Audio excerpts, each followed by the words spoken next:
Hey, everybody. Welcome to the Climbing Sycamores podcast, where we look at today's topics to get a better view of Christianity. I'm Annie Beege, and I'm joined by my friends Ben Sadler and Matt Harbach.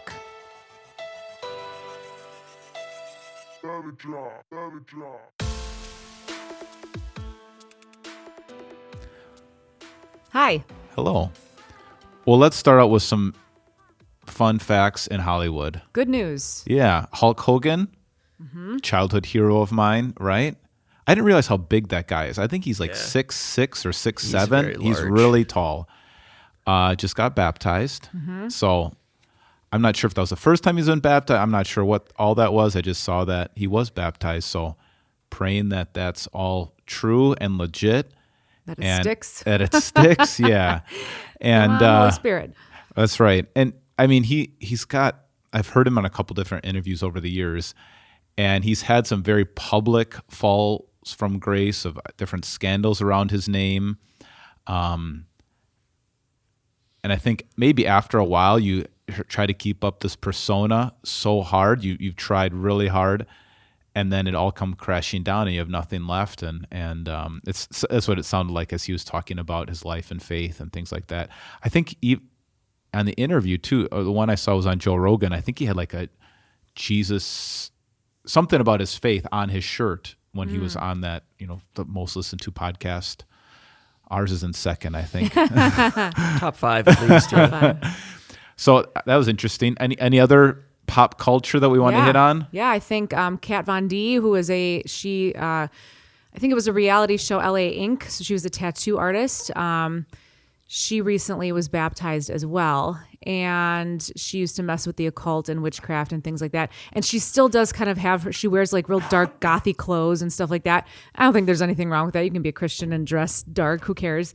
But so then kind of one of the things that I read today was her husband has been attending church with her weekly, but has not converted. And so she was asking people to pray for them instead of just like kind of ridiculing and being like, well, your husband should be, and kind of criticizing. So her request was that people like not be so harsh. I mean, he's, and then they just pray for the couple.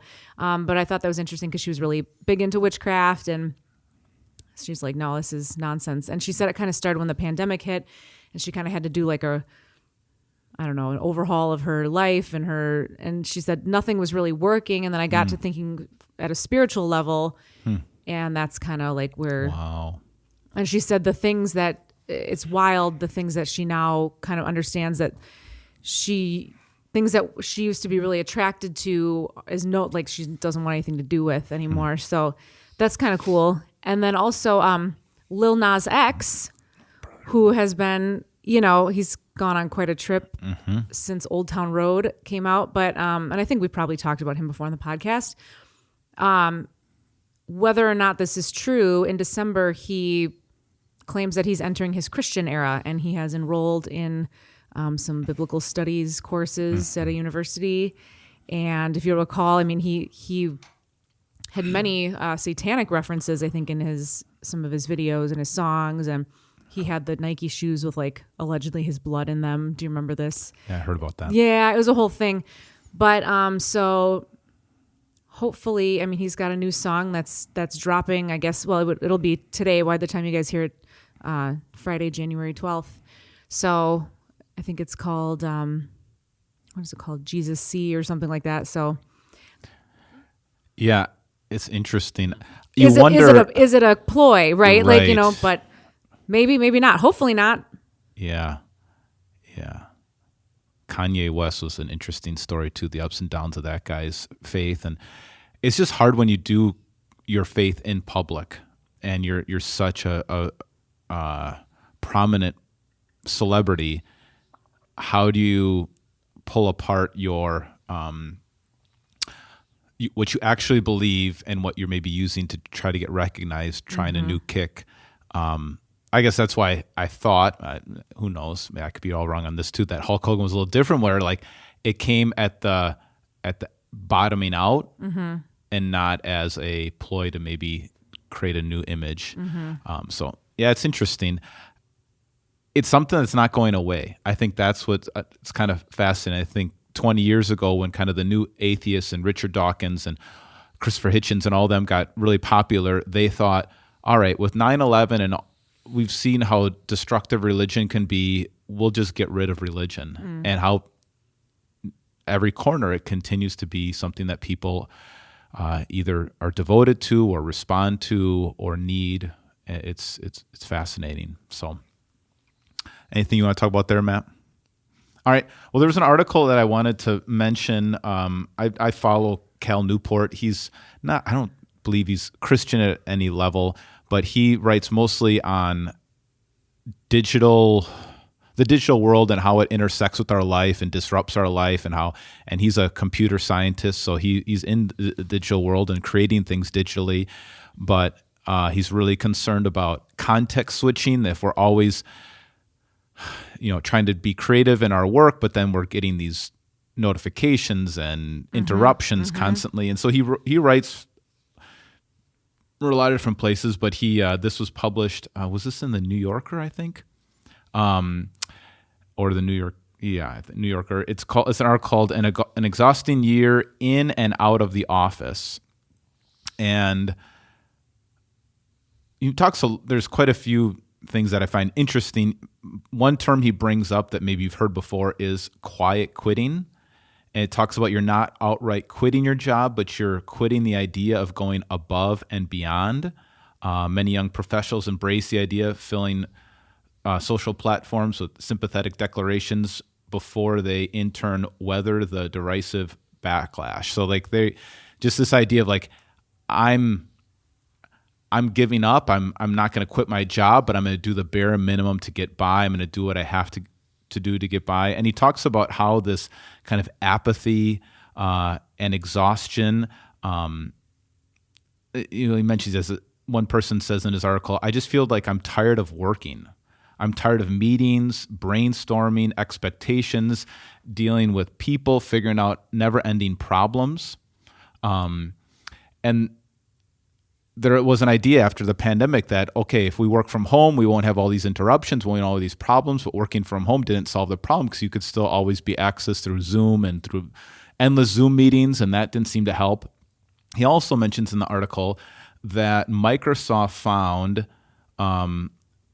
in their office productivity software that now close to 60% of the workers' time is using digital communication tools, email, chat, video conferencing, with only 40% of creation software like Word, Excel, PowerPoint. And that's really what you're probably getting paid for, is not just communicating back and forth, but you're getting paid for creating something.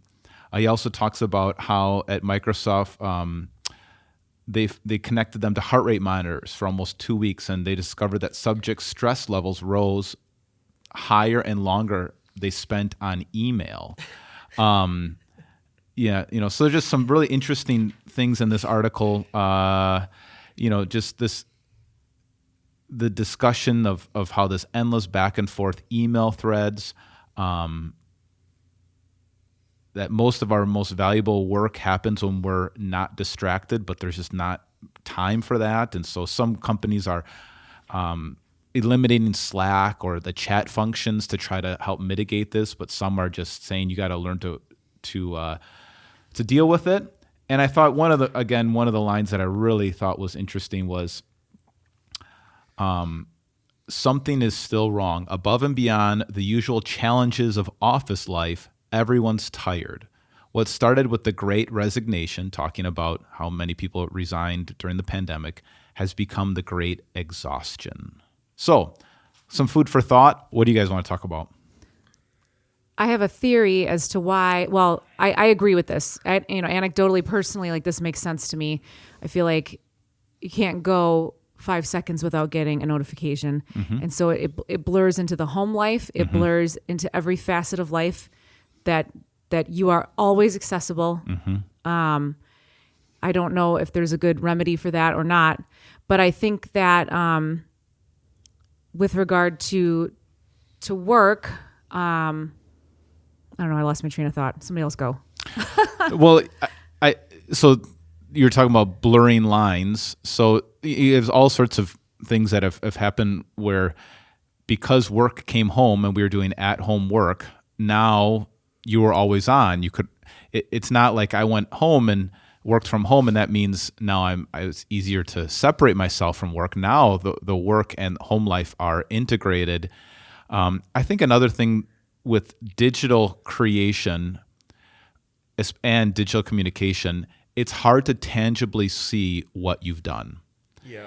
You know, if you built a house, if you fixed a car, if you whatever you did, you could see this is what I did, and that sense of accomplishment and purpose. Endless back and forth emails give you this sense that, like, what am I doing? Right, just running on a wheel. Right. You're running on the hamster wheel. And I think some biblical connections is that we were created for work. We were created to do things that matter. We were created for a purpose. That we were called. It says over and over again that we have these talents. The Bible says that the one who doesn't work will not eat. That we're supposed to do something useful with our hands so that we can provide for the poor. It talks about, Paul says this in many different ways, and so it makes sense that this thing that was supposed to be this cause of joy, and it's always going to have some frustration because of the fall, when it becomes endless communication and interruption, and you don't have a sense that you're creating something tangible that matters, how you feel exhausted.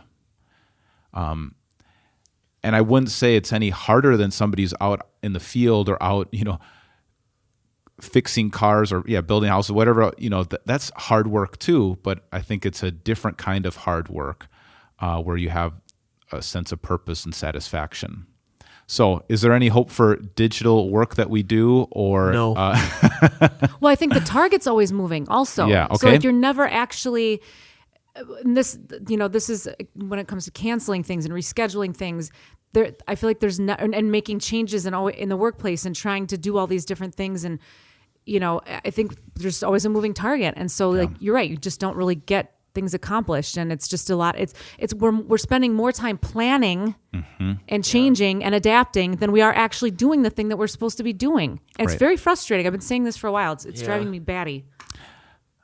I think for me, I think it frustrates some people, but I do have kind of monk modes of the day where I'm writing this sermon. I want to have this sense that I sat down, I've studied the text, I wrote the sermon. It is this document that I'm going to present to the congregation. And during that time, this is what I am essentially getting, what you could say, paid for, or what they're calling me for. This is the most important thing I do every week. And so that's worth not being interrupted. And so really carving out time. So that's helped me get a sense of like purpose, creation, I think it. Now, Matt, you've talked about helping people around you understand the expectation that when your headphones are on, you're not listening. Yeah. Whether there's anything in there or not, that's kind of the sign to people, don't bother me. But Yes. I thought that was like some of this, we've trained the people around us too, that we're always available, and that's okay. And I don't think you have to be rude about it, but I think you have to put up these boundaries so you do have a sense of, I am working and this is important, and I'm going to create something that matters, which means I have to say no to some interaction. And my problem is that I would much rather talk to people than, look at any of the 13 tabs open, and just like those one-off tasks, and you get halfway through and someone comes to ask you a question and you're like, gee, I really should just take 7 minutes here and finish the thing I was doing, but it's so boring. Yeah. Like, it's a nice break to talk to somebody, but then your brain has all this like constant like short circuiting of, you're like, wait, what was I doing? And then you start the next thing and go, oh wait, I can't do that because I was doing the other thing first, I do think this shows the value of our weekly staff meetings, that like how much more gets done when we can just sit down and say, all right, this is what I'm thinking, this is what I want to do, what do you need from me, instead of a 2-day email back and forth. I do quite a bit of my work from home, but I do think that when I'm here in the office, it's like somebody writes me an email, let's go walk over to their office and get this all done with in one conversation instead of a back and forth for 2 days. So that is one way to kind of free up some of that resistance. What else did you guys think about? Do you see this not just maybe here, or do you have friends who are maybe going into an exhaustion or a quiet quitting or a what do you think? Well, I think like in the music community in Milwaukee, it's kind of like that too. I mean, things are always changing, and I think just everybody assumes that everybody else is just readily accessible to answer questions at the drop of a hat, and there are some, at least on the music side of things, there are some time implications. If you don't respond, you might miss the gig, right? Or right. like you miss the opportunity. I think I don't, and my parents used to say this all the time, and this was before even phones, like always accessible. Like I think I don't like being always accessible or just having, it doesn't matter what time of day, right? Getting a ping, even if it's an email from say somebody on my team and they're emailing me and it's 8:00 at night, and that's totally fine. I love that. That's great. But I'm still getting the notification. It's like, I don't know how to quite. Do you have your email notifies you if you get a new email? Well, right. But sometimes it's important. And so I haven't figured out like how to maybe limit the notifications or filter the notifications. So I don't want to turn them all off. Yeah. Because again, some of this stuff is time sensitive, but not all of it is. And so it's just constant ping, ping, ping, ping, ping. I think if it's time sensitive, you'd hope that you could have people do text messages, but if it's not, send me an email and I'll check it the next day. Because that is totally overwhelming. There is no, because what you do so well is create and be artistic and performing, and I think there's a whole side of you as an artist that if you suck away some of that energy, I don't think that's good, right? I'm not in the music business. I'm in the people business. Okay. It's true. Okay. Because there's no time for anything but that, coordinating and talking to people. And sure. I guess that's what I think is interesting about this article is he does have he's talking about ways that companies and organizations can overhaul this process to some of the solutions were, these are some office hours where you don't need to have an appointment, where I am available. Come in, talk to me during that time. Just finding ways to set up, I think, these boundaries so we can still communicate. One thing that I've been trying to do lately is I used to just keep thousands of emails in my email inbox, and now I'm trying to keep it at 0. And then if it's something that I need to do later, I have a separate program that I'm saying I'm going to follow up with this later, just because I get lost in it all. And you want to be responsive. You want to respond when people communicate with you. So where is that balance between being caring and responsive and yet being exhausted?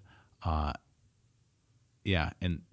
you wonder if you had a monitor hooked up, where is your stress levels when you get an email, and then you feel like you also have to respond to it. I do, because I forget. Because guess what? Then things get buried. Right. I have still 500 plus unread text messages on my phone because it's like something will happen.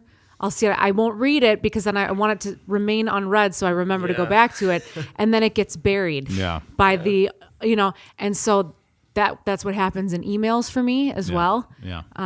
Things just get buried. And so there is I think maybe it's just, I don't think this is going away. Right. It's probably only going to get worse. Right. So it almost seems like, having to find the appropriate response to it, like whether it's, better organizational, for how to organize your life and your to-do lists and your filters and all that. So it just seems like you just need to adapt to it. Right. I think that's why Cal Newport's being so successful in the work that he's doing, is trying to help us organize our digital life so that's not overwhelming. From the Christian perspective, I think what makes this a topic for us is, we want to serve God and serve people. So what does that look like? To love our neighbor as ourselves, and what is the level of self-care that we need so that we can have the energy to respond to the people that need us, and then what is I'm giving so much that now I have nothing left to give. So I've been thinking about that too, where if I respond to everything but don't write a good sermon, but I've responded to everybody's request, or I've responded to every email, or I've visited everybody that needs to be visited, but I don't have a good sermon on Sunday, I feel like I'm hurting way more people. Mm-hmm. So to block away that time and to really ask yourself, what is the essential things that I need to do that only I can do, and then how do I carve out that time to do that? So that I feel like I'm fulfilling my calling to God. I feel like I'm honoring Him and loving the people around me. But if you just let all that come into your life, man, I think that's why there's a great exhaustion right now. So to kind of pivot then to quiet quitting. Yeah. Because that's sort of the result of all of this. I guess, what do we think about quiet quitting? The idea that you're just not going to try really hard at work and you're just going to kind of do the bare minimum and get paid. Or is it because the work bleeds into home, and so you're kind of like, there just isn't anything. Like, you're like, well, I know I'm going to get home and I'm going to be having dinner with the family, and I'm going to get phone calls and emails from text messages from... Yeah, that's the why I'm saying. But when people say that they're going to quiet quit, what they mean is, I'm not going to try to go above and beyond or put my best effort in. It's because I don't know if they can, because they're like, I'm already basically working 24/7 or on call 24/7. So... It breaks my heart. Like, I think that, because I feel like work it's ever since the fall into sin, work's going to it's going to be toil, there's going to be sweat, and there's going to be thorns and thistles, and whatever that looks like in the digital thorns and thistles of our life. But I love to see people who believe what they're doing matters, that they're working in their strengths, and they're doing something that is helping people flourish. And when I hear people quiet quitting, now we're just taking a paycheck, and you wonder, like, is it the job? Or if you're quiet quitting, do you need a new career? Do you need a new thing where you would flourish? Or is it something about that job that could be changed so that you would have more energy towards it? I personally, if somebody's quiet quitting, I don't think that's a long-term strategy. I don't think that's good for their own mental health. No, I don't think that's going to help you. It's not going to help anybody. I think so. What can an organization, what can a person do?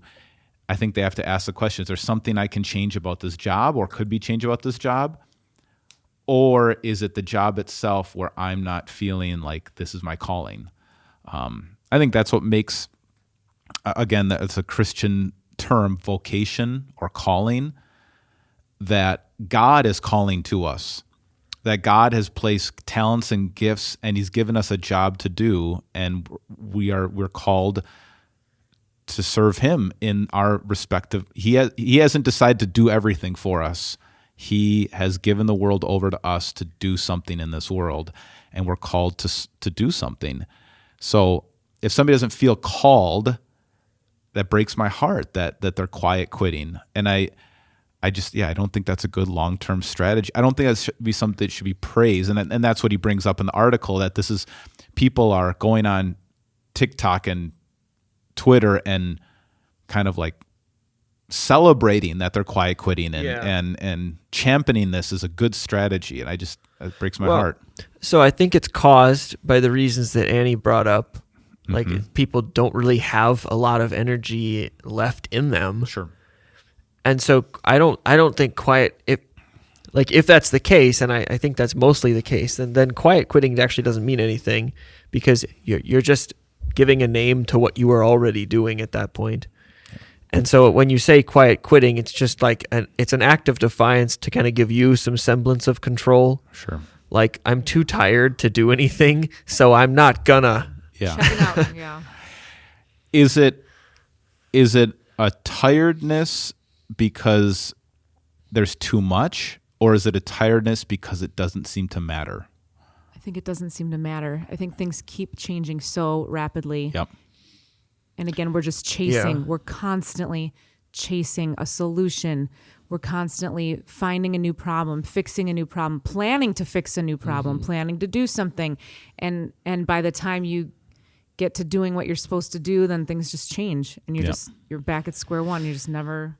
Yeah. And I think when it comes to coordinating things with people, like you don't, whatever the thing is that we're going to do, that seems to be the end goal. And so if your part in that was that you exchanged a couple of emails, you don't feel like you contributed at all. Mm-hmm. Right. Because I'm thinking about like,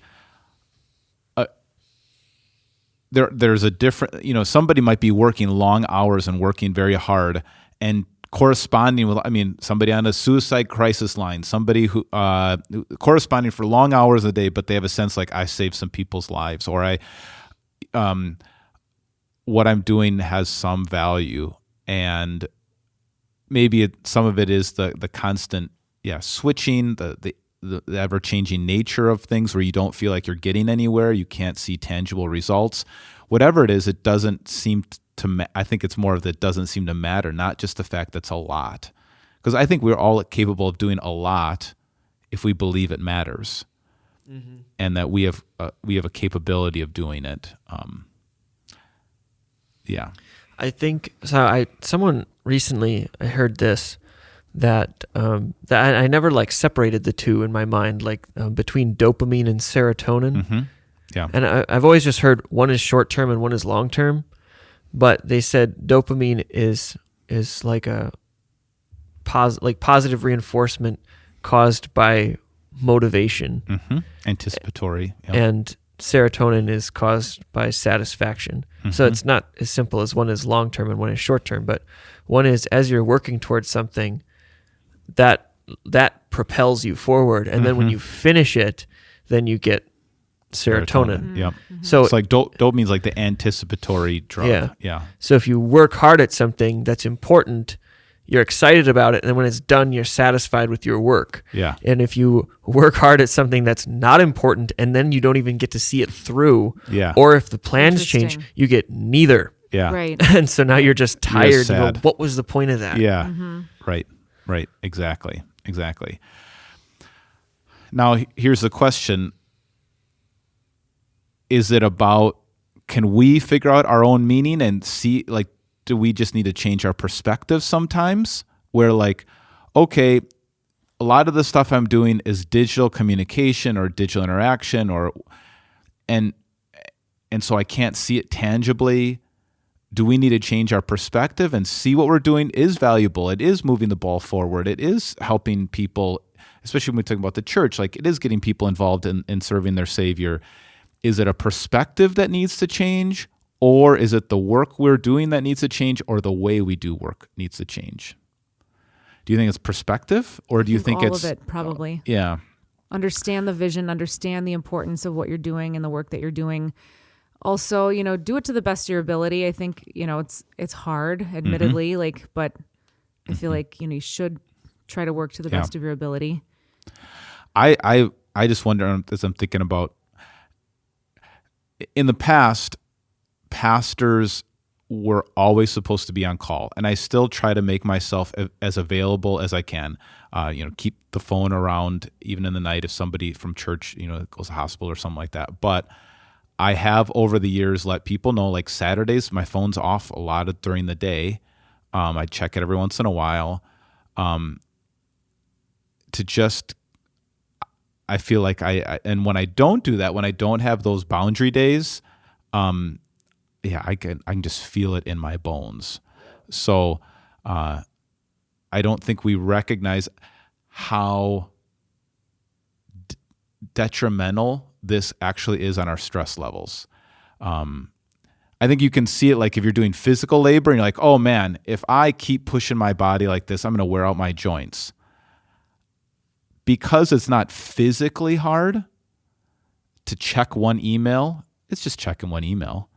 we don't understand how emotionally taxing it is, and how the residual of that issue, that's unresolved loop in our brain that's on the hamster wheel, it doesn't have a result, how much that actually messes with us. And so I've noticed that, like, all right, Saturday, I'm not going to look at my email, and then I check it for some reason, and all of a sudden it starts all back up. I'm right back on it. So, yeah. So again, I think work is a good thing.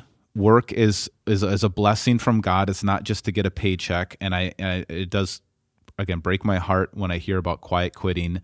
I think we're exasperating the problem with how we're going about some of our digital communication and the always on nature of it.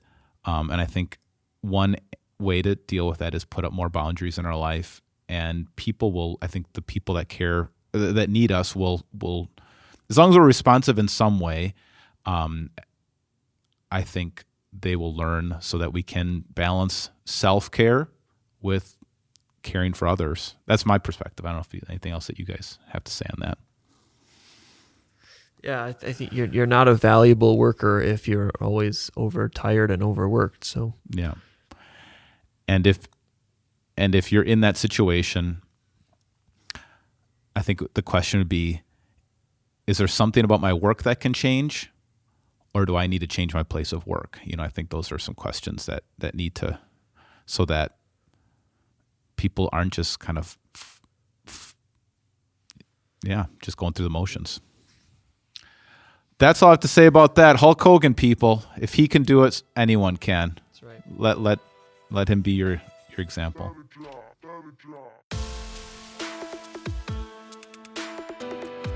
If you'd like to get a hold of us here at the Climbing Sycamores podcast, feel free to email bsadler@victoryofthelamb.com. bsadler@victoryofthelamb.com.